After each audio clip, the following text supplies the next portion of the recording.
हरे कृष्णा प्रभु जी, दंडवत प्रणाम। हरे कृष्ण ప్రభు జీ దండత్ ప్రణామాలు.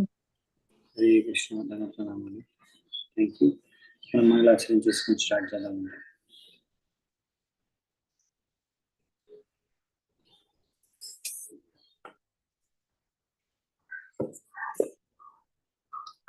ఓం అజ్ఞానతిమిరాంధస్య జ్ఞానాంజనాశలాకయా చక్షురున్మిలితం येन తస్మై శ్రీగురవే నమః. శ్రీచైతన్యమనోభీష్టం స్థాపితం येन భూతలే స్వయం రూపః తదా మహ్యం దదాతి స్వపదాంతికం. వందేహం శ్రీగురూన్ శ్రీయుతాపదకమలం శ్రీగురూన్ వైష్ణవాంశ श्रीरूपं साग्रजातं सहगणरघुनाथान्वितां तं सजीवं साद्वैतं सावधूतं परिजनसहितं कृष्णचैतन्यदेवं श्रीराधा कृष्णपादान् सहगणललिता श्रीविशाखान्वितांश्च नमो ॐ विष्णुपादाय कृष्णप्रेष्ठाय भूतले श्रीमते भक्तिवेदान्त स्वामिनिति नामिने.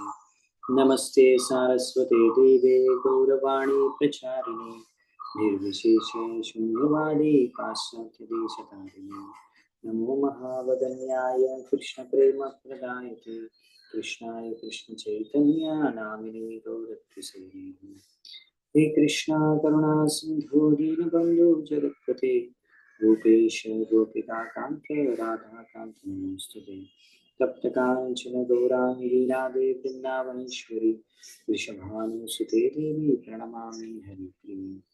नीलाचल निवासाय नित्याय परमात्मने बलभद्र सुभद्राभ्यां जगन्नाथाय ते नमः. वाञ्छाकल्पतरुभ्यश्च कृपा सिन्धुभ्येव च पतितानां पावनेभ्यो वैष्णवेभ्यो नमो नमः. जय श्री कृष्ण चैतन्य प्रभु नित्यानंद श्री अद्वैत गदाधर श्रीवासादि गौरभक्तवृंद. हरे कृष्णा कृष्ण कृष्ण हरे हरे, हरे राम राम राम हरे हरे. हरे कृष्ण.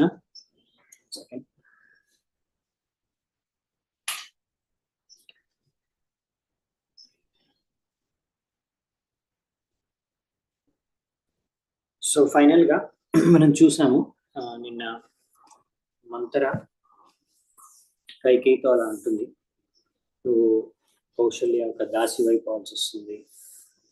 తర్వాత నువ్వు ఇంతకుముందు కౌశల్యతో కొంచెం అహంకారంగా ఉండి ఆమె పట్ల కొంచెం తప్పుగా వ్యవహరించావు, కాబట్టి తప్పకుండా ఆమె దాని ప్రతీకారం తీర్చుకుంటుంది, నిన్ను తన దాసం చేసుకుంటుంది అని చెప్పడంతో ఈసారి యాక్చువల్లీ కైకేయి ఎఫెక్ట్ అవుతుంది అన్నమాట. ఆమె కూడా కోపం వస్తుంది. ఆమె కూడా అప్పుడు ఏవం ఉక్తతు కైకేయి కోపేన జ్వలితానన. సో ఆమె కూడా ఇప్పుడు కోపంతో మండిపోతుందంట. కోపేన జ్వలితానన కైకేయి. సో ఇప్పుడు ఆమె కూడా ఇప్పుడు మంతరతో ఇలా అంటుంది, అదేంటి ఇంత తెలిసి కైకేయి కూడా రాముడి గురించి అంత తెలిసి కూడా మళ్ళీ ఎందుకు అలా మంతర మాటలు వింటుందంటే, ఇందులో ఆ మంతర మాటలు కూడా అంత శక్తిని దేవతలు అంటే కొంచెం ప్రసాదించారు ఆమెకి బయట నుంచి. ఎందుకంటే దేవతలకి ఇప్పుడు అవసరం. ఇప్పుడు రాముడు ఇక్కడే ఉంటే అయోధ్యలోనే, మరి అలాంటప్పుడు ఇంకా రావణాసురుని ఎలా చంపుతారు? సో రావణాసురుని చంపాలంటే రాముడు అయోధ్య నుంచి బయటికి వెళ్ళాలి. సో అందుకని దేవతలే ఇలా కైకేయి యొక్క హృదయాన్ని కూడా కొంచెం ఇన్ఫ్లుయెన్స్ చేశారనమాట. అలాగే మంతర వాక్యాలకు కూడా ఆ శక్తిని ప్రసాదించారు. సో ఫైనల్లీ కైకేయి కోపంతో మండిపోయింది అనమాట. ఎప్పుడైతే ఈ వాక్యాలు విన్నదో, నేను కౌశల్య యొక్క దాసినైపోయి బతకాలా అని. సో వెంటనే అప్పుడు ఏమన్నదంటే, అధ్యరామం మిత క్షిప్రం వనం ప్రస్థాపయామ్యహం యువరాజ్యే చ భరతం క్షిప్రం ఇవాభ్యసే. సో ఇప్పుడు ఏముంటుందంటే, వెంటనే నేను ఇప్పుడే క్విక్లీ, క్షిప్రం అంటే వెంటనే నేను రాముడిని ఇప్పుడే వనానికి పంపించేస్తాను, వనవాసానికి. ఇంకా భరతుడిని యువరాజుగా పట్టాభిషేకం చేయించేస్తాను, వెంటనే చేయించేస్తాను. సో మంతరానే అడుగుతుంది మళ్ళీ, మంతరా దీని గురించి ఆలోచించి నాకు చెప్పు, ఏ విధంగా భరతుడికి రాజ్యం దక్కే విధంగా నేను ఏం చేయాలి? దీనికి రాముడికి దక్కకూడదు ఈ రాజ్యం, భరతుడికే దక్కాలంటే నేనేం చేయాలి? సో ఇక్కడ ఏవముక్తయా దేవ్య మంతరా పాపదర్శిని. ఈ విధంగా ఇప్పుడు మంతర కూడా ఏదైతే దశరథుడు అనుకున్నాడో రాముణ్ణి యువరాజుగా చేద్దామని, సో ఆయన ఈ యొక్క ప్లాన్ ని నాశనం చేస్తూ మంతర ఇప్పుడు చెప్తుంది అనమాట. పాపదర్శిని అంటే అన్ని పాపాలు ఎలా చేయాలో అదే చూస్తుంది ముందు. సో ఇప్పుడు ఏమంటుందంటే, ఏ విధంగా నీ కొడుక్కి భరతుడికి రాజ్యం లభించొచ్చో అది నేను నీకు చెప్తాను. యుతాతే భరతో రాజ్యం పుత్ర ప్రాప్స్యతి కేవలం. భరతుడికి మాత్రమే రాజ్యం దక్కే విధంగా నేను నీకు ప్లాన్ చెప్తాను, ఏం చేయాలో. సో ఏం చెప్తుందంటే కైకేయి ఫస్ట్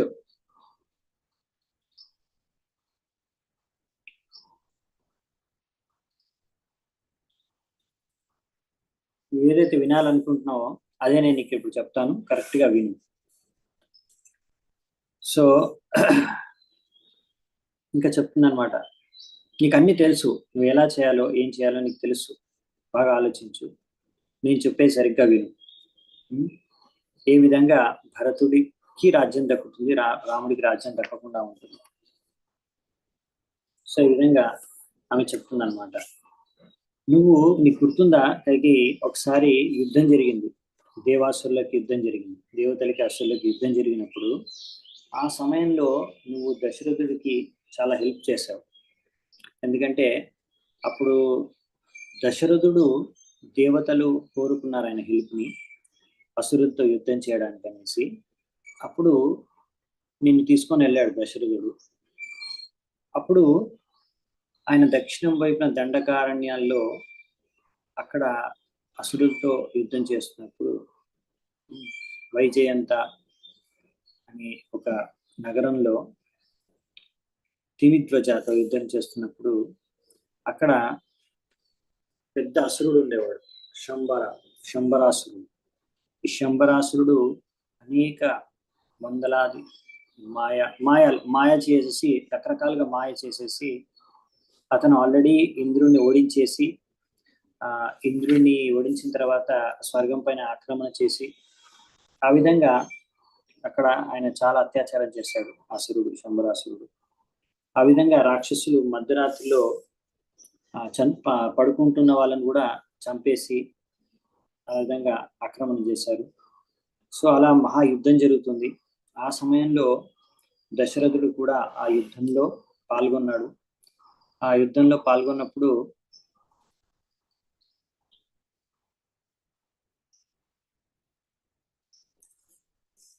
ఏం జరిగిందంటే, ఒకసారి ఆ యుద్ధం జరిగేటప్పుడు దశరథుడు తన యొక్క చేతన కోల్పోయాడు.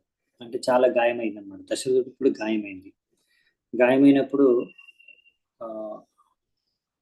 అతను చేతన కోల్పోయినప్పుడు నువ్వు ఆయనకి మళ్ళీ అంటే ట్రీట్మెంట్ చేసి ఆయన గాయాలన్నింటినీ కూడా నయమే విధంగా చేసి ఆయన్ని మళ్ళీ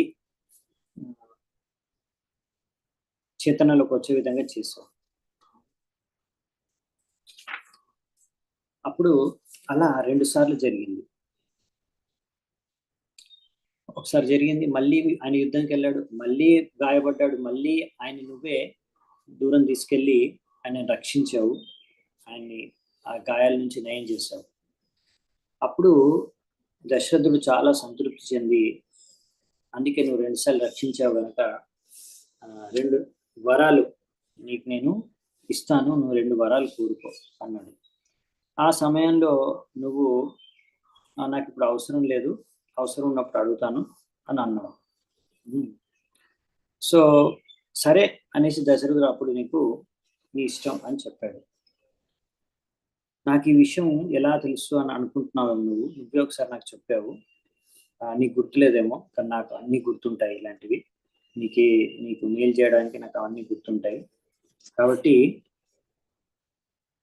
ఈ సమయంలో నువ్వు ఆ 2 వరాలు నీ యొక్క భర్తను అడుగు.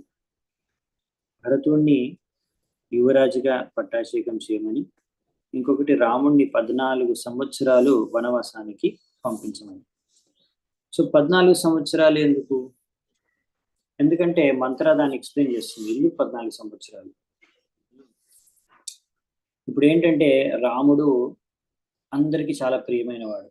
ఈ అయోధ్యలో ప్రజలందరికీ రాముడు అంటే చాలా ఇష్టం.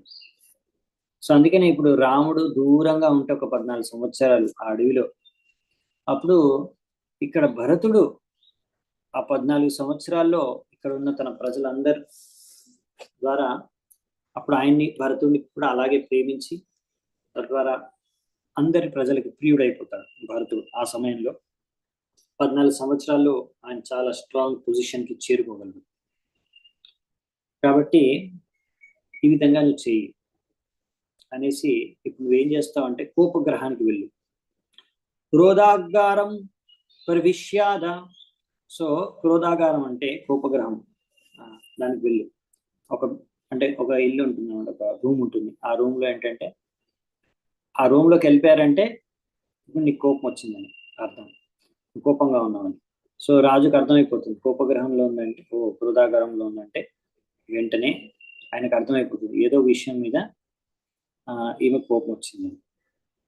సో అప్పుడు వెంటనే అక్కడ కోపంతో ఒక నేల మీద పడిపోయి ఉండు, నీ బట్టలన్నీ కూడా మాసిపోయినా కానీ అంట అలాగే పడిపోవాలి.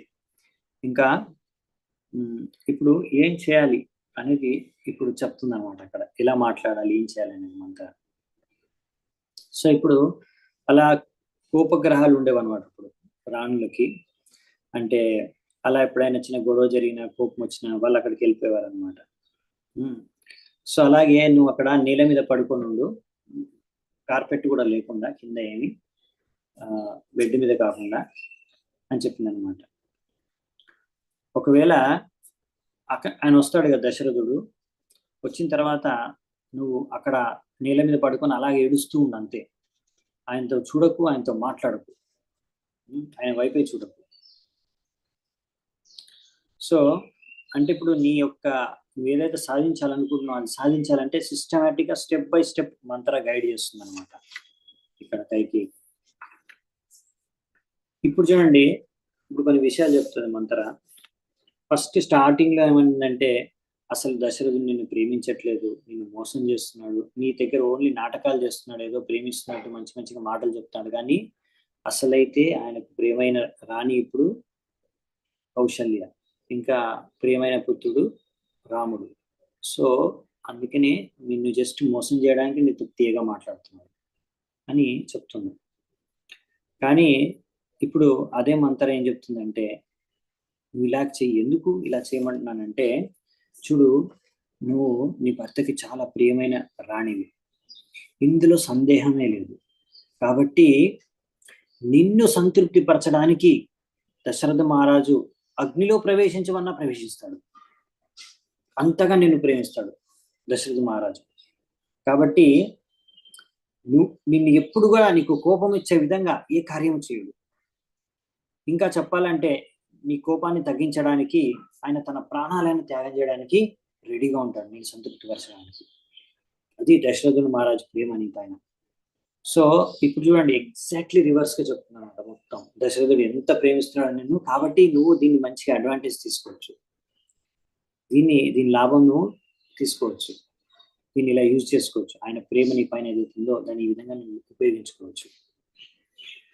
సో నువ్వు అన్న మాటలు అసలు ఆయన కాదనుడు, కాబట్టి నువ్వు అర్థం చేసుకోవాలి, ఇదే నీ బలం. ఆయన నీ పట్ల ఆకర్షితుడై ఉన్నాడు కదా, నీ పట్ల ఉన్న ప్రేమ, ఆకర్షణ, అదే నీ బలం. సో నీకు దశరథుడు ఎన్నో రత్నాలు, అంటే నువ్వు ఏడుస్తున్నావు, క్రోధంగా ఉన్నావు నాకు అర్థమైపోయింది కనుక నిన్ను సంతృప్తిపరచడానికి ఎన్నో రకరకాల రత్నాలు, ఆభరణాలు, ముత్యాలు, బంగారం ఆభరణాలు ఇవేవో ఇస్తాడు, కానీ అస్సలు పట్టించుకోకపోతే అవన్నిటి ఏం పట్టించుకోకు. ఎందుకంటే నీ గోల్ ఏంటి, నీ లక్ష్యం ఏంటంటే 2 వరాలు నువ్వు అమలు పరచాలి. సో దాని తర్వాత ఆయన అడుగుతూ ఉంటాడు కదా, ఏమైంది ఏమైంది ఏం కావాలి ఏం కావాలని. అప్పుడు మెల్లిగా నువ్వు చెప్పు, మీకు గుర్తుందా 2 వరాలు నాకు ఇచ్చారు, యుద్ధంలో నేను మిమ్మల్ని రక్షించాను 2 సార్లు, అప్పుడు మర్చిపోవద్దు అలా అడుగు. అప్పుడు నువ్వు ఎప్పుడు మర్చిపోకుండా అదొక్కటే అడుగు, ఇంకేం అడుగు, ఇంకేం మాట్లాడదు, సరేనా? దాని తర్వాత ఇంకొక పాయింట్ చెప్పు. నువ్వు ఏమంటావంటే, నువ్వు రఘువంశానికి చెందిన వాడివి, ఇలా దశరథుడు నన్ను, కాబట్టి ఈ రఘువంశం వాళ్ళంటే మాట మీద నిలబడే వాళ్ళు కదా, మరి నువ్వు మాట మీద నిలబడతావా, నువ్వు ఇచ్చిన వరాలు నాకు ఇస్తావా ఇప్పుడు అని అను. సో ఆ విధంగా అంటే అలా వరాలు ఆమె ఇప్పుడు అడిగే వరాలని కంపల్సరీ ఆయన ఇవ్వాల్సిందే. ఎందుకు అంటే ఆయన మాట ఇచ్చాడు, ఆయన రఘుకుల వంశానికి చెందిన రాజా అంటే మాట మీద నిలబడతాడు, మాట కోసం ప్రాణమైన ఇచ్చే వంశం అది. కాబట్టి మనం ఆ వంశానికి చెందిన వాడైతే వంశం మర్యాద నిలబెట్టు, ఇప్పుడు అడిగే నా వరాలు నాకు కావాలి, నువ్వు ఇవ్వాలి ఇప్పుడే అలా అన్న తర్వాత, అలా ఆ విధంగా ఆ డైలాగ్ కొట్టిన తర్వాత నెక్స్ట్ నువ్వు అడుగు, రాముడిని 14 సంవత్సరాలు వనవాసానికి పంపించి భరతుడినే రాజుగా పట్టాభిషేకం చేయి. ఈ 2 నువ్వు నా వరాలు పూర్తి చేయి, ఇవి నా 2 కోరికలు, నా 2 కోరికలు తీర్చు. ఇంకా ఈ విధంగా చెప్తుందన్నమాట ఇప్పుడు మంత్ర. ఈ విధంగా నువ్వు చేస్తే ఆ రాముడు 14 సంవత్సరాలు అడవికి వెళ్ళిపోతాడు. తర్వాత ఈ 14 సంవత్సరాలు నీ కొడుకు ఎంత ఖ్యాతి, ఎంత సంపద, ఇంకా ఎంత శక్తి, అంతా ఆయన కంట్రోల్లో వచ్చేస్తాయి. కాబట్టి ఆయన ఎంత పొజిషన్ ఎంత స్టేబుల్ అయిపోతుందంటే ఇక్కడ ఇంకా జీవితాంతం ఆయన్ని ఎవరు ఏం చేయలేరు భరతుడిని. కాబట్టి నువ్వు రాణి కైకేయి, నువ్వు తప్పకుండా ఈ విధంగానే నీ యొక్క భర్తతో అడుగు. అప్పుడు నీ యొక్క కొడుకు కూడా ఆయన కోరుకున్నది నువ్వు సాధించిన దానితో, ఈ విధంగా అని చెప్తుంది అనమాట. సో ఈ విధంగా ఇలా ఎప్పుడైతే రాముని బహిష్కరించేస్తారో అప్పుడు మెల్లిమెల్లిగా అందరికీ రాముడు అంటే అంత ఇంట్రెస్ట్ వెళ్ళిపోతుంది. ఇంకా భరతుడు రాజు అయిపోతాడో ఇంకా శత్రువులందరినీ జయించి ఆయన చాలా శక్తివంతుడు అయిపోతాడు భవిష్యత్తులో. ఇంకా తర్వాత 14 సంవత్సరాల తర్వాత ఒకవేళ రాముడు తిరిగి వచ్చిన అప్పటికి భరతుడు పొజిషన్ ఎంత స్ట్రాంగ్ గా ఉంటుందంటే, అప్పుడు తన సహచరులతో కలిసి ఆయన అంటే వాళ్ళందరూ కూడా ఆయనకి ఎంత స్ట్రాంగ్ ఆయన సపోర్ట్ గా ఉంటారంటే, ఆ టైంలో ఇంకా ఆయన ఎవరు ఏం చేయలేరు. రాముడు తిరిగి వచ్చినా కానీ ఆయనకు భయం, భరతుడికి భయపడాల్సిన అవసరం లేదు. కాబట్టి నువ్వు ఇప్పుడు నిర్భయంగా ఇప్పుడు ఏ ఏర్పాట్లు అయితే దశరథ మహారాజు చేస్తున్నాడో రాముడి పట్టాభిషేకం కోసం, దాన్నంతా కూడా ఇప్పుడు నువ్వు నిలిపివేయాలి. అది భరతుడికి అయ్యే విధంగా నువ్వు వెంటనే దాన్ని చేంజ్ చేయాలి సిచ్యువేషన్. సో ఈ విధంగా చెప్పగానే కైకేయి కూడా మంత్ర ఒక plan, step by step procedure అంతా కూడా విని ఆమెకు కూడా చాలా కన్విక్షన్, ఆమె కూడా చాలా నమ్మకం ఏర్పడింది అనమాట. ఆమె ఎలా అనేది మంత్రతో, దాని తర్వాత మంత్రతో ఎలా అంటుంది అందుకని. సో ఓ గూని కదా, హంచ్ బ్యాక్ అంటే గూని ఉంటుంది కదా, ఆమె ఏముంటుందంటే అలా అందరు గూనిల్లో కూడా నువ్వే అందరికన్నా బెస్ట్. ఇప్పుడు మంత్రాన్ని పొగుడుతుంది పైకి. సో నువ్వు చాలా తెలివైన దానివి, కరెక్ట్గా నువ్వు ఎలా ఏం చేయాలో కరెక్ట్గా నాకు చెప్పావు. నిజంగా నువ్వు నా శ్రేయోభిలాషి, నా కోరికలన్నీ ఏవో నువ్వు అన్ని తీర్చేదాన్ని. నాకు అసలు దశరథుడి యొక్క ప్లాన్స్, ఆయన ప్లాన్ నాకు తెలియదు. నువ్వు చూడ్డానికి వంకర టింకరగా ఉన్నా కానీ ఇప్పుడు మాత్రం నువ్వు నాకు ఒక కమలం పువ్వు వంగినట్టు ఉంటుంది కదా, అలా కనిపిస్తున్నావు, చాలా ఆహ్లాదకరంగా కనిపిస్తున్నావు. ఇంకా ఈ విధంగా నీ సౌందర్యం, ఆమె సౌందర్యాన్ని కూడా వర్ణిస్తుంది. అంటే మామూలుగా గూని అంటే కుబ్జ వాళ్ళు అంత సౌందర్యంగా ఉండరు. ఆ మంత్ర చూడడానికి అంత బాగుండదు. అయినా కానీ ఆమె సౌందర్యాన్ని గుణగానం చేస్తున్నావు, చాలా అందంగా ఉన్నావు, కనిపిస్తున్నావు కాబట్టి అన్ని ప్రతి ఒక్క అంగాన్ని గుణగానం చేస్తుంది అనమాట. సో ఈ విధంగా నువ్వు నడుస్తుంటే హంస నడిచినట్టు ఉంటుంది. ఆ విధంగా మంత్రాన్ని చాలా పొగిడేస్తుంది కైకేయి. దాని తర్వాత అవంటుంది నీలో చాలా శక్తులు ఉన్నాయి, ఎన్నో శక్తులు ఉన్నాయి నీలో.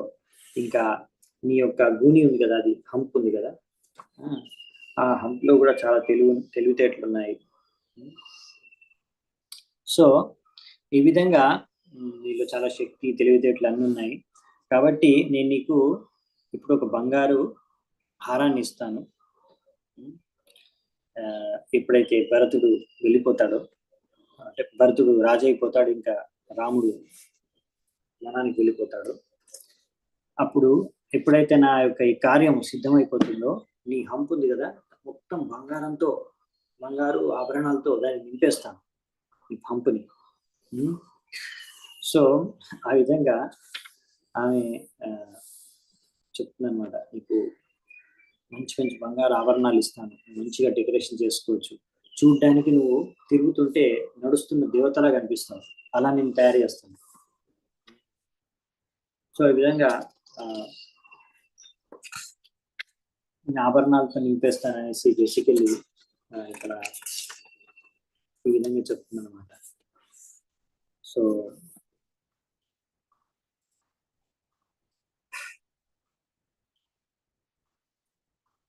ఇంకా వెంటనే మంత్ర అంటుంది అనమాట, సరే ఇప్పుడు సమయం అయిపోతుంది, నేను చెప్పిన విధంగా నువ్వు వెళ్ళి నీ కార్యం సిద్ధం చేయడానికి వెళ్ళిపో, ఉపగ్రహానికి వెళ్ళిపో, టైం అయిపోతుంది. సో ఇక్కడ ఇంట్రెస్టింగ్ పాయింట్ ఏంటంటే కైకేయి మంత్రాన్ని ఎంతగా పొగిడేసింది, కానీ మంత్ర మాత్రం అస్సలు ఎంత పొగిడినా కానీ అస్సలు ఏమాత్రం ఆ పొగడ్తకి లొంగలేదు. మంత్ర చూసారా ఎంత ఫోకస్డ్. మామూలుగా ఇలా పొగిడేస్తే మనం చాలా ఉప్పొంగిపోతాం కదా, అక్కడ మంత్ర ఏమాత్రం ఉప్పొంగిపోవట్లేదు. ఆమె చాలా క్లియర్ అనమాట, ఆమె ఫోకస్. అంత పొగిడిన తర్వాత ఆమె అంటుంది, సరే నువ్వు ఇప్పుడు వెంటనే వెళ్ళు, టైం అయిపోతుంది అక్కడ, అందుకనే వెంటనే ఉపగ్రహానికి వెళ్ళిపో, నేను చెప్పినట్టుగా step by step exactly follow అయిపో, వెంటనే వెళ్ళు, అది ఇంపార్టెంట్. సో ఈ విధంగా ఎంత షార్ప్ బుద్ధి ఉంది మంటరాకి. మామూలుగా పొగడ్తలకి లొంగిపోయేవారు, అలాంటి వారు యాక్చువల్ చాలా మంది లొంగిపోతారు, కానీ చాలా బుద్ధి ఉంది, కానీ ఏంటంటే ఆ బుద్ధి అంతా కూడా అంటే తప్పు, పాపం చేయడానికి, అపరాధం చేయడానికి ఉపయోగిస్తుంది, అదే సమస్య. సో ఈ విధంగా కైకేయికి నమ్మకం కలిగించింది, నువ్వు చెప్పిన విధంగా దశరథుడు వినే విధంగా నువ్వు చేయగలవు, చెయ్యి, ఏం చేయాలి. సో ఈ విధంగా ఫైనల్లీ ఆమె మాటలకి ప్రభావితమై కైకేయి అన్నది, సో ఇప్పుడు నేను ఎలాగైనా సరే సాధిస్తాను, ఆ దశరథుడికి కబురు పంపండి, నేను ఇప్పుడు ఉపగ్రహానికి వెళ్ళిపోయాను అనేసి. సో ఫైనల్గా నేను ఎలాగైనా నువ్వు అన్నట్టు ప్లాన్ నేను సాధించి చూపిస్తాను, ఆ విధంగా రాముని వనానికి పంపించేస్తాను, భరతుడిని రాజుని చేసేస్తాను అనేసి చెప్పుకుంటూ కోపంతో కైకేయి వెళ్ళిపోయింది ఉపగ్రహాన్ని. సో అక్కడికి వెళ్ళి అంటే ఇవి చెప్పిన విధంగానే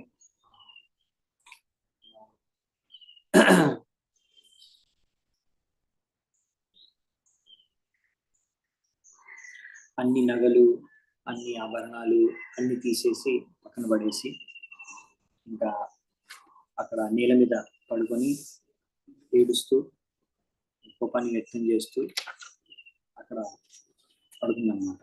అంటే నేల మీదనే అక్కడ ఏడుస్తూ కోపాన్ని వ్యక్తం చేస్తూ ఉండిపోయిందన్నమాట. సో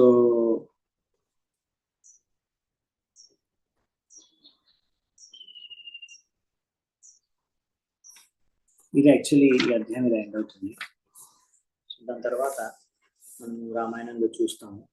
యాక్చువల్లీ ఇది ఒక విధంగా సక్సెస్ఫుల్ అవుతుంది మంతర. ఇక్కడ మంతర అంటే ఆమె అనుకున్నది సాధిస్తుంది యాక్చువల్లీ. కానీ ఇక్కడ మనం తెలుసుకున్న విధంగా ఆబ్వియస్లీ మంతర చేసింది కరెక్ట్ కాదు, తప్పు, అలాంటి వాళ్ళ మాటలు వినకూడదు, మనము అలాంటి వాళ్ళతో దూరం ఉండాలి, అలాంటి సాంగత్యం చేయకూడదు అలాంటి వాళ్ళతో, ఇవన్నీ మనం నేర్చుకున్నాము. ఇంకొకటి ఏంటంటే ఇక్కడ పాయింట్ అర్థం చేసుకోవాల్సింది ఏంటంటే భగవంతుడి యొక్క ఆజ్ఞ లేనిది ఏది కూడా జరగదు ఈ ప్రపంచంలో. అటువంటిది భగవంతుడి లీల. భగవంతుడు ఆజ్ఞ లేనిదే ఆ విధంగా జరగదు, ఎవరు ఏం చేయలేరు ఆయనకి. సో రాముణ్ణి ఏదో చేసేద్దామని మంతర అనుకుంటుంది, కైకేయిని కూడా కన్విన్స్ చేసేసింది, కానీ ఎవరు రాముణ్ణి ఏం చేయలేరు. మరి అదేంటి మంతర ప్లాన్ ప్రకారం ఇప్పుడు రాముడు వనవాసానికి వెళ్ళాల్సి వస్తుంది కదా అంటే, విధంగా చెప్పాలంటే అది దేవతల కోరిక. ఇంకా రాముడు కూడా ఎందుకు అవతరించాడు, ఈరోజు రామనవమి, రాముడు ఎందుకు అవతరించాడు, ఆయన ఉద్దేశం ఏంటంటే, ప్రతి ఒక్క అవతారం యొక్క ఉద్దేశం ఏంటంటే ధర్మాన్ని స్థాపించడం కోసం, పరిత్రాణాయ సాధున వినాశాయ దుష్కృతం, అసురుణ్ణి చంపాలి. సో అప్పుడు రావణాసురుణ్ణి చంపాలి అనే ఒక సంకల్పంతోనే యాక్చువల్లీ ఈ అవతారంలో వచ్చారు రాముడు. సో కాబట్టి రావణాసురుని ఎలాగైనా చంపాలి. సో అందుకనే ఇది ప్లాన్ దేవతలు వేశారు.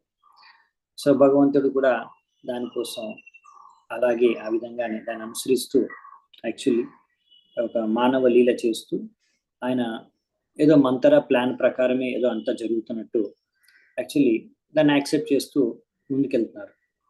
అంటే వనవాసానికి వెళ్ళిపోతారు రాముడు. ఒక విధంగా మంతర అనుకుంటుండొచ్చు, నేను అనుకున్నట్టే అంతా జరిగింది, నా వల్లే అంత, నేను ప్లాన్ ప్రకారం అంతా జరిగింది, నేనే గ్రేట్, అలా అనుకోవచ్చు, ఆనందపడవచ్చు. కానీ యాక్చువల్ ఏంటంటే అలా రాముడు అలా వెళ్ళి తర్వాత ఎంతో మంది అసురుల్ని, రాక్షసుల్ని ఆయన అడవిలో చంపేస్తాడు. సో అలా ఆయన అడవిలోకి వెళ్తున్నప్పుడు చాలా మంది ఋషుల్ని, చాలా మంది మునుల్ని కలుస్తాడు. ఒకసారి అయితే ఒక చోటు వెళ్ళినప్పుడు ఋషుల మునుల దగ్గరికి, అక్కడ వాళ్ళు రాముడి వస్తున్నాడు అంటే రాముడు ఇప్పుడు రాజు అనే విషయం మొత్తం అందరికీ తెలుసు. అంటే ఆయన రాముడు దశరథుడు యొక్క పుత్రుడు అని. సో అలా వచ్చినప్పుడు ఒక చోట ఒక ఆశ్రమంలో వాళ్ళు రాముడిని అక్కడ ఉన్న మునులు, ఋషుల మునులు ఒక దగ్గరికి తీసుకెళ్తారు. అక్కడ ఒక పెద్ద పర్వతం లాగా ఉంటుందన్నమాట, చిన్న పర్వతం లాగా, అన్ని ఎముకలు తప్ప ఏం లేవు. అప్పుడు రాముడు అంటాడు, ఏంటి ఎముకలు, ఏంటి, ఎవరి ఎముకలు ఇవి? అప్పుడు వాళ్ళు అంటారు, ఓ రామ, ఇక్కడ రెగ్యులర్గా రాక్షసులు వస్తూ ఉంటారు, వచ్చి అలా కొంతమంది ఋషుల్ని, మునుల్ని, బ్రాహ్మణుల్ని, సాధువుని తినేస్తూ ఉంటారు, తినేసి ఎముకలు మాత్రమే వదిలేసి ఉంటారు. సో అన్నీ ఒక దగ్గర నేను చేర్చి పెట్టాను, సో నీకు అదే చూపిస్తున్నాను. సో ఇవి మా కష్టాలు. సో ఎలాగైనా సరే మీరు ఆ రాక్షసుల్ని, అసురుల్ని చంపేసేయాలి, మమ్మల్ని రక్షించాలి, మమ్మల్ని రెగ్యులర్గా వాళ్ళు ట్రబుల్ చేస్తూ ఉంటారు. సో ఇలా చాలా మంది కంప్లైంట్స్ చేశారు రాముడికి.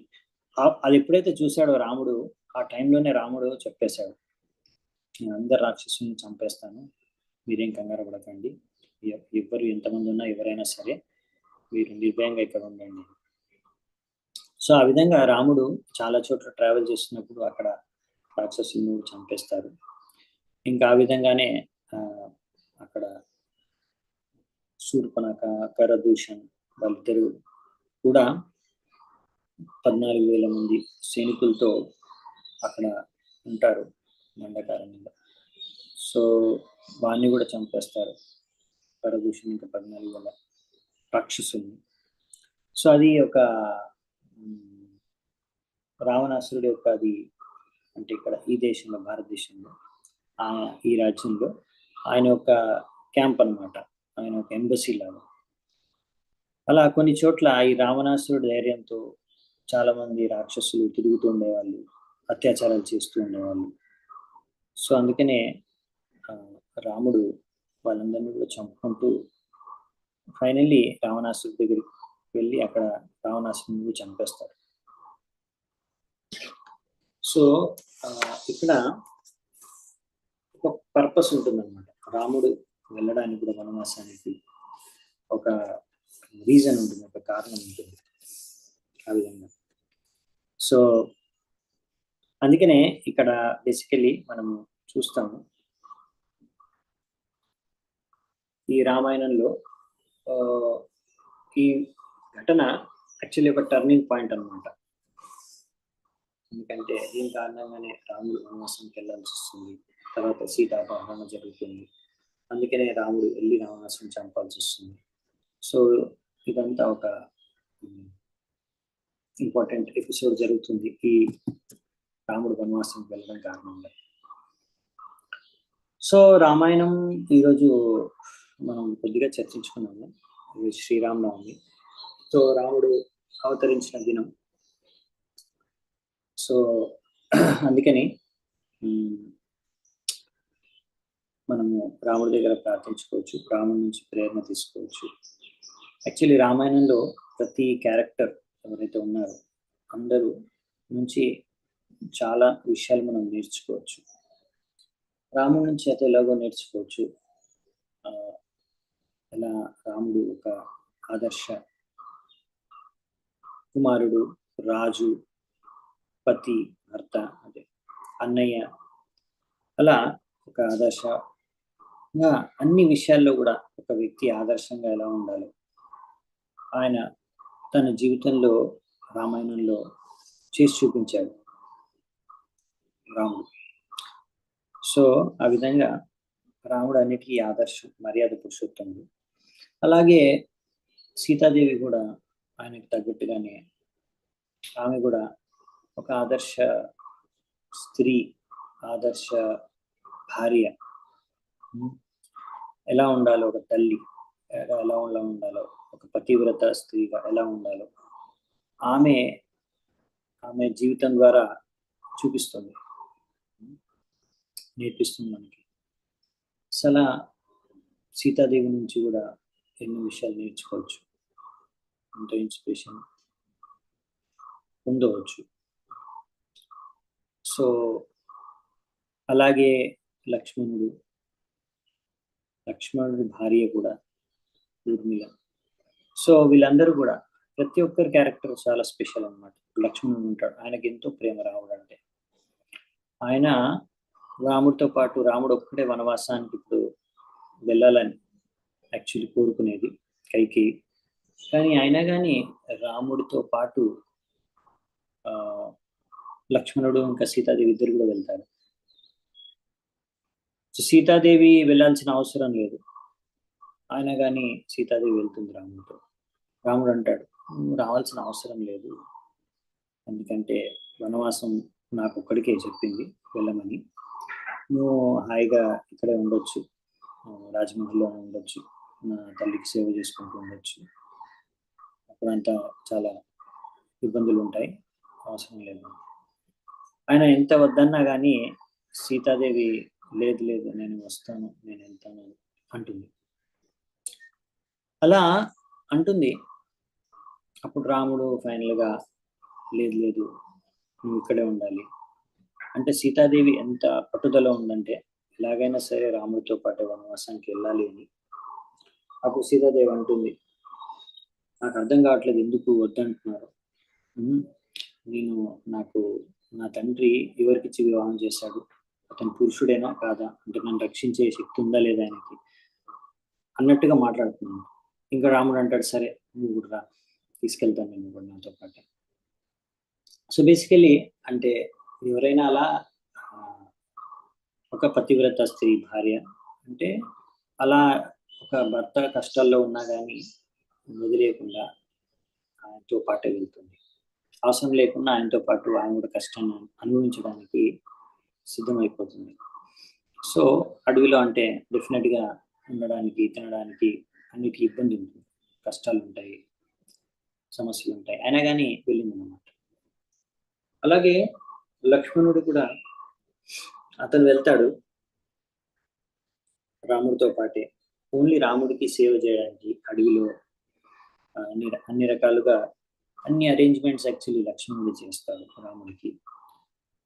పర్ణకుటీరం కట్టాలన్నా, లేకపోతే అలా ఏమేమి అవసరమో అన్ని సమకూర్చడం, అన్ని దగ్గరలో కూడా లక్ష్మణుడు అలా రాముడికి సహాయంగా ఉండడానికి, సేవ చేయడానికి వెళ్తాడు.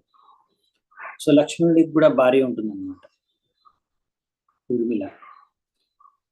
సో ఆమెను తీసుకొని వెళ్ళాడు ఆయన. ఊర్మిళని మాత్రం ఆయన ఇక్కడే రాజమహల్లోనే వదిలేస్తాడు.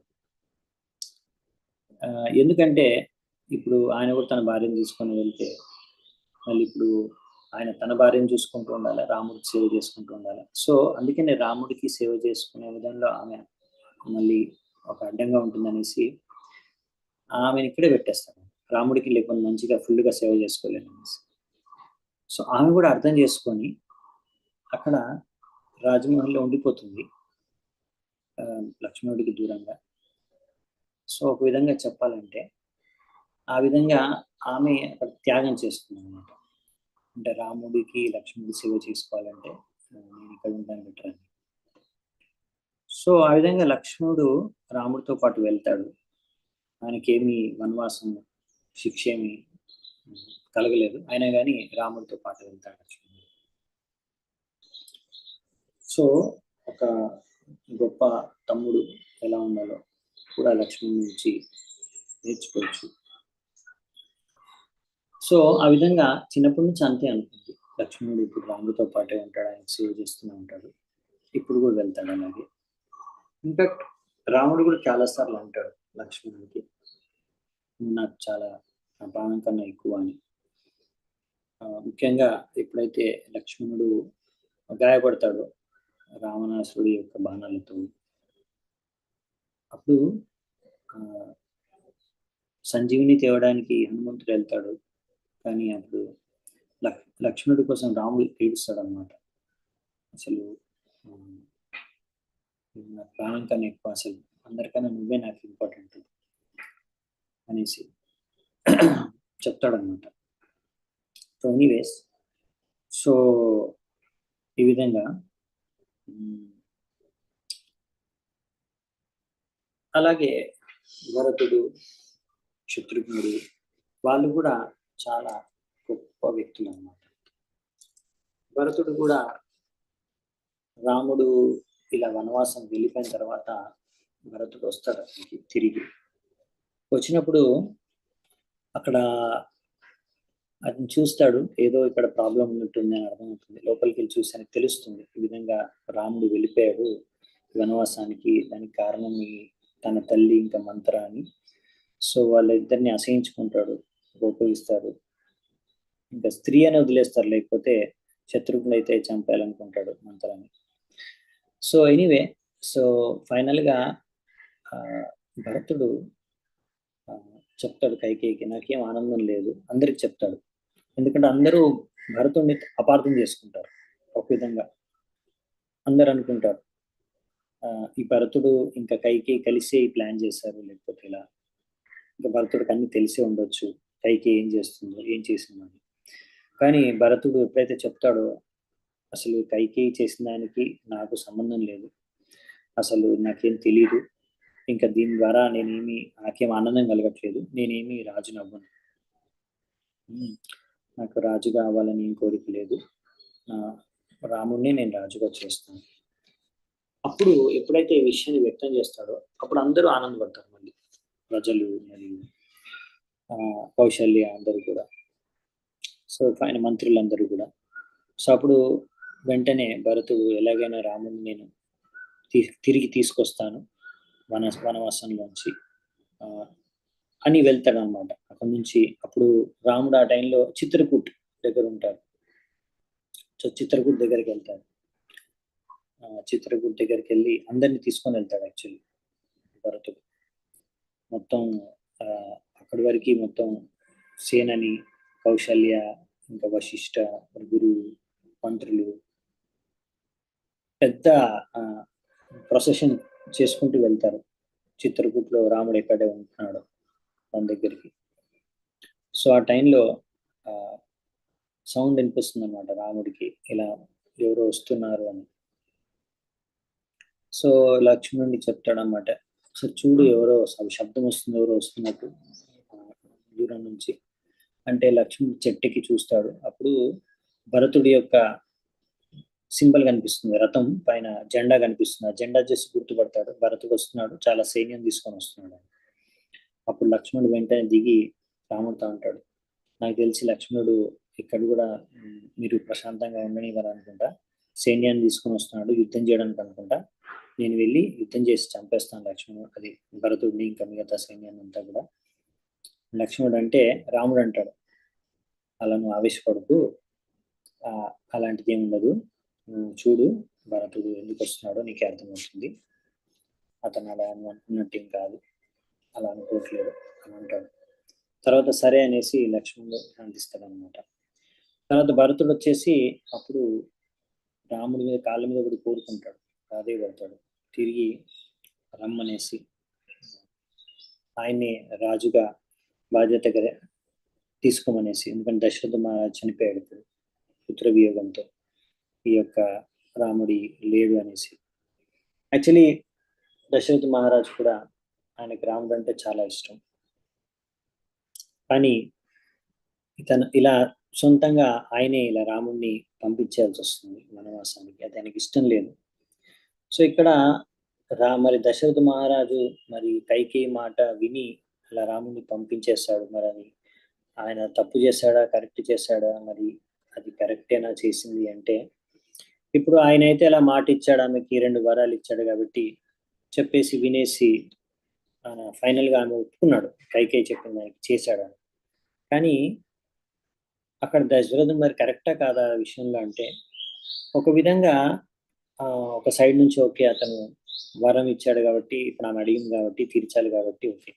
కానీ ఒక పాయింట్ ఏంటంటే అక్కడ దశరథ మహారాజు ఆ దగ్గరలో అంటే మనకు ఆచార్యులు రాసింది ఏంటంటే, ఆ సమయంలో అతను ఆ డెసిషన్ తీసుకునే కన్నా ముందు అక్కడ వశిష్ఠులను ఇంకా వేరే మంత్రులను ఇంకా లేకపోతే గురువులను అడగాల్సింది, ఈ టైంలో ఇలాంటి సమయంలో నేను ఏం చేయాలని.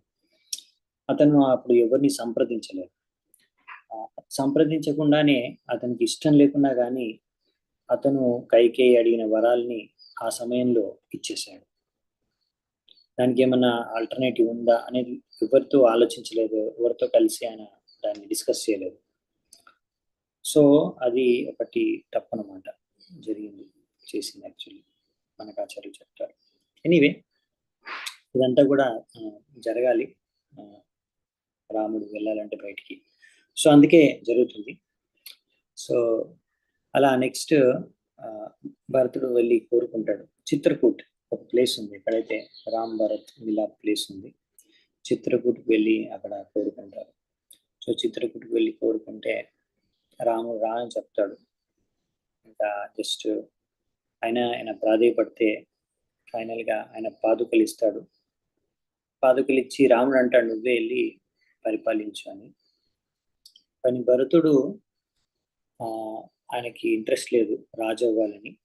సో అతను రాముడి యొక్క పాదుకల్ని తీసుకొని ఆ పాదుకల్ని సింహాసనం పైన పెట్టి, రాముడే పరిపాలిస్తున్నాడు, నేను జస్ట్ ఆయన సేవకుడిని అనేసి, రాముడు ఎలాగైతే అడవిలో నివసిస్తున్నాడో అలాగే ఆయన కూడా అయోధ్య బయట నందిగ్రామం అనే ఒక గ్రామంలో ఆయన ఒక చిన్న ఇలా పర్ణకుటీరే తీసుకొని ఆయన కూడా భూమి కింద పడుకొని ఓన్లీ గోమూత్రము ఇంకా అలాంటివి స్వీకరించి అతను కూడా చాలా తపస్సు చేశాడు యాక్చువల్లీ భరతుడు. ఆయన ఏమి రాజ్యంలో ఉన్న అన్ని ఐశ్వర్యాలని భోగిస్తూ మంచి ఆహారం తింటూ ఏమీ జీవించలేదన్నమాట. 14 సంవత్సరాలు భరతుడు కూడా అలాగే ఉన్నాడు. ఇంకా రాముడు చెప్పాడు, సరే మీరు 14 సంవత్సరాలు ఇక్కడే ఉంటా అంటున్నారు, ఎందుకంటే తండ్రికి ఆజ్ఞను నేను పాటిస్తాను,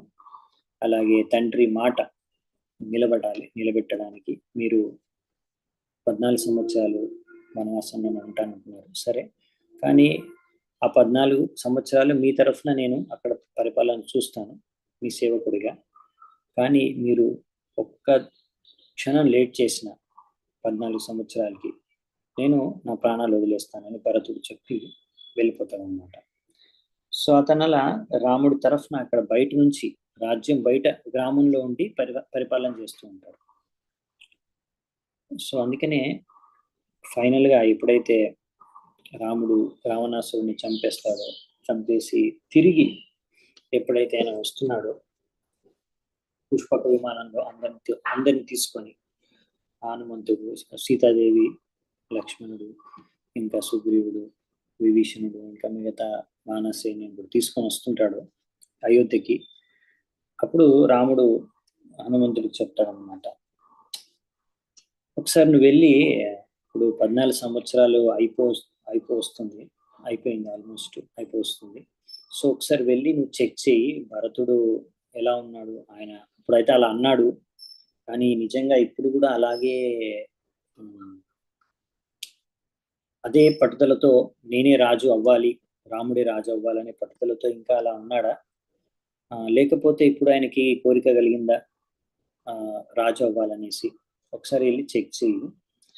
ఒకవేళ ఆయనకి ఇంకేమైనా కోరిక ఉంటే ఆయన రాజు అవ్వాలని భరతుడు, నేనేమి వెళ్ళి అక్కడ రాజు కావను అయోధ్యలో, ఒకసారి చెక్ చేసి నాకు చెప్పు ఏం పరిస్థితి అని. సో అప్పుడు హనుమంతుడు అక్కడికి వెళ్ళినప్పుడు అక్కడ చూస్తాడు, భరతుడు ఆల్రెడీ రెడీగా ఉంటాడు అనమాట, టైం ఒకవేళ లేట్ అయిపోతే ప్రాణత్యాగం చేయడానికి. సో ఆయన అదే పట్టుదలతో, భరతుడు యాక్చువల్లీ 14 సంవత్సరాలు అక్కడే అలాగే తపస్సు చేస్తూ ఉంటాడు. సో హనుమంతుడు చూసి చాలా ఆనందపడి వెళ్ళి రాముడికి చెప్తాడు, లేదు వెంటనే వెళ్ళాలి, లేకపోతే భరతుడు ప్రాణాలు వదిలేస్తాడు, అని ఇప్పుడు కూడా మీరే రాజా అవ్వాలని కోరుకుంటున్నాను.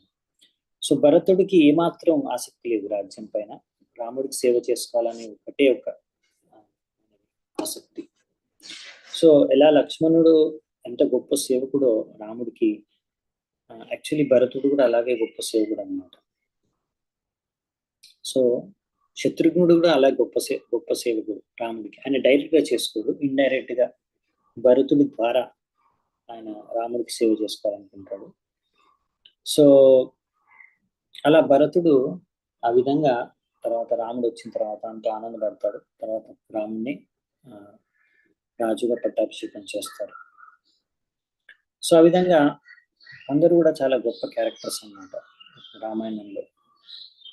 లక్ష్మణుడు కూడా ఎంతో తపస్సు చేస్తాడు, 14 సంవత్సరాలు అసలు ఆయన నిద్ర కూడా పోడు, ఇంకా బ్రహ్మచర్యం కూడా పాటిస్తాడు. అలా అందుకనే అతను రావణాసురుడి యొక్క కొడుకైన ఇంద్రజిత్తుడిని చంపగలుగుతాడు, ఎందుకంటే ఎవరు చంపలేరు. ఓన్లీ అలా ఎవరైనా 14 సంవత్సరాలు నిద్రపోకుండా అలా బ్రహ్మచర్యం పాటించడం వాళ్ళు మాత్రమే చంపగలరు. అటువంటిది అందుకనే అలా ఓన్లీ లక్ష్మణుడు చంపగలుగుతాడు. సో బేసికల్లీ చెప్పాలంటే అలా ప్రతి ఒక్కరు కూడా రాముడితో పాటు చాలా మంది క్యారెక్టర్స్ ఇంకా చాలా ఉన్నాయి. సీతాదేవితో పాటు ఇంకా శబరి, హనుమంతుడు, విభీషణుడు, సుగ్రీవుడు, అంగదుడు, ఇలా జాంబవంతుడు, చాలా మంది క్యారెక్టర్స్ ఉన్నారు. ఇంకా చాలా చాలా గొప్ప క్యారెక్టర్స్ అన్నమాట. వాళ్ళందరూ కూడా ఎంతో గొప్పగా రాముడికి సేవ చేశారు, భక్తి చేసుకున్నారు. సో ఈ విధంగా యాక్చువల్లీ రామాయణం అనేది చాలా పెద్ద కావ్యం, వాల్మీకి ముని రచించారు. సో అందులో ఈ డీటెయిల్స్ చాలా ఉన్నాయి. ఇంకా ఎన్నో విషయాలు నేర్చుకోవచ్చు రామాయణం నుంచి. మళ్ళీ మనం ఎప్పుడైనా చర్చించుకుందాం డీటెయిల్గా. కానీ ఇప్పుడు ఈరోజు రామనవమి, అంటే రాముడు అవతరించారు త్రేతాయుగంలో ఈరోజు. అండ్ రాముడు అవతారం ఎలా తీసుకున్నాడంటే యజ్ఞం ద్వారా. ఎందుకంటే త్రేతాయుగంలో యజతోమకై, భగవంతుణ్ణి ఆరాధించుకునేది, భగవంతుణ్ణి పొందే విధానం యజ్ఞం. సో దశరథ మహారాజు వశిష్ఠులు ఇంకా రిషిశృంగ సహాయంతో పుత్రకామేష్టి యజ్ఞం చేసిన తర్వాత దాని ఫలంగా యజ్ఞ పురుషుడు ఒక అతను బయటకు వచ్చి యజ్ఞంలోంచి పాయసం ఒక పాత్రను దశరథుడికి ఇస్తే, అప్పుడు దశరథుడు అది తన రాణులకి ఇచ్చి కౌశల్యకి సగం, కైకేయికి సగం ఇస్తే, వాళ్ళిద్దరంలోంచి సగం కొంచెం తీసి సుమిత్రకి ఇస్తే, అలా ముగ్గురు రాణులు ఆ పాయసాన్ని గ్రహించారు. సో టోటల్ 4 భాగాలు అవుతాయి ఆ పాయసం. అందుకనే నలుగురు భగవంతుడి యొక్క అవతారాలే. రామ లక్ష్మణ భరత శత్రుఘ్నులు నలుగురు పుత్ర సంతానం కలుగుతుంది దశరథుడికి. ఈ విధంగా యాక్చువల్లీ రాముడి యొక్క జననం జరుగుతుంది అన్నమాట. సో ఈరోజు శ్రీరామనవమి. సో మాకు ఇక్కడ కూడా కొంచెం ఉంటుంది బిజీ ఈరోజు నేను కొద్దిగా. సో నేను ఇక్కడే ఎండ్ చేస్తాను. మీ అందరికీ రామనవమి శుభాకాంక్షలు.